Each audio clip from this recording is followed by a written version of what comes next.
ஒரு சிறிய கிராமத்தில் ஆதித்யா என்ற இளம் கண்டுபிடிப்பாளர் வசித்து வந்தார். அவருக்கு மின்னணு சாதனங்களை சரி செய்வது மற்றும் புதிய கருவிகளை கண்டுபிடிப்பதில் அதிக ஆர்வம் இருந்தது. அவரின் ஒரே கனவு கிராமத்தில் மின்சாரம் இல்லாத பகுதிகளுக்கு சூரிய ஒளியில் இயங்கும் மலிவான மற்றும் பேட்டரி நீடித்த அமைப்பை கண்டுபிடிப்பதுதான். ஆதித்யா தனது முதல் மாதிரியை உருவாக்கினார். அது பார்ப்பதற்கு அழகாக இருந்தது.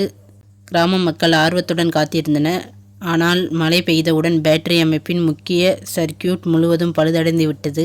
கிராம மக்கள் அனைவரும் முணுமுணுத்தனர். சிலர் இவனுக்கு இதை செய்ய தெரியவில்லை, பணத்தை வீணடித்து விட்டான் என்று பேசினர். ஆதித்யா மிகவும் மனமுடைந்து போனார். அவர் தனது ஆய்வுக்கூடத்தின் மூலையில் அமர்ந்து தனது கனவு இத்துடன் முடிந்து விட்டதாக உணர்ந்தார். அந்த நேரத்தில் அவரின் தாத்தா அங்கு வந்தார். ஆதித்யாவிடம், என்ன ஆதித்யா, உன் பேட்டரி வேலை செய்யவில்லையா என்று மென்மையாக கேட்டார். ஆதித்யா அதற்கு, நான் தோற்றுவிட்டேன் தாத்தா, என்னால் இனிமே எதுவும் செய்ய முடியாது என்றார். தாத்தா ஆதித்யாவிடம், நீ வெற்றி பெறவில்லை, அவ்வளவுதான். இந்த பேட்டரி அமைப்பு இன்னும் வெற்றி பெறவில்லை. அதனால் உன் கண்டுபிடிப்பு தோல்வியடைந்து விட்டது என்று நீ முடிவாக கருதாதே.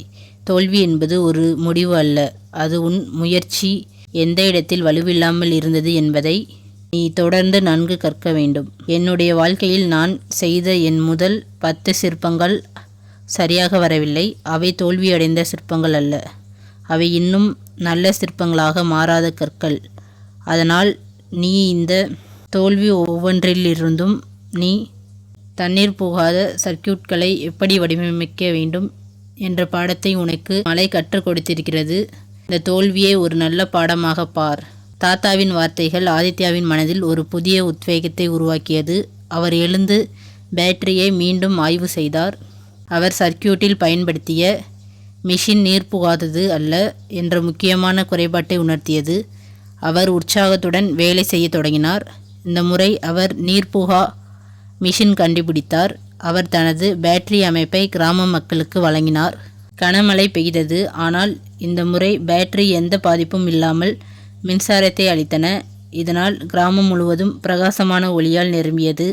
ஆதித்யா அந்த ஒளியை பார்த்தபோது அவர் தனது மிகப்பெரிய வெற்றி அந்த புதிய வடிவமைப்பில் இல்லை, மாறாக அவர் முதல் தோல்வியில் அவர் கற்றுக்கொண்ட பாடம்தான் காரணம் என்பதை புரிந்து கொண்டார்.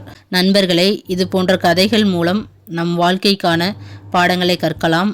இந்த கதையின் மூலம் நீங்கள் என்ன பாடம் கற்றுக்கொண்டீர்கள் என்பதை கமெண்டில் சொல்லுங்கள். நீங்கள் இன்னும் சேனலை சப்ஸ்கிரைப் செய்யவில்லை என்றால் சப்ஸ்கிரைப் செய்து பெல் ஐக்கானை கிளிக் செய்யுங்கள். மீண்டும் மற்ற ஒரு வீடியோவில் சந்திப்போம். வணக்கம் நண்பர்களே.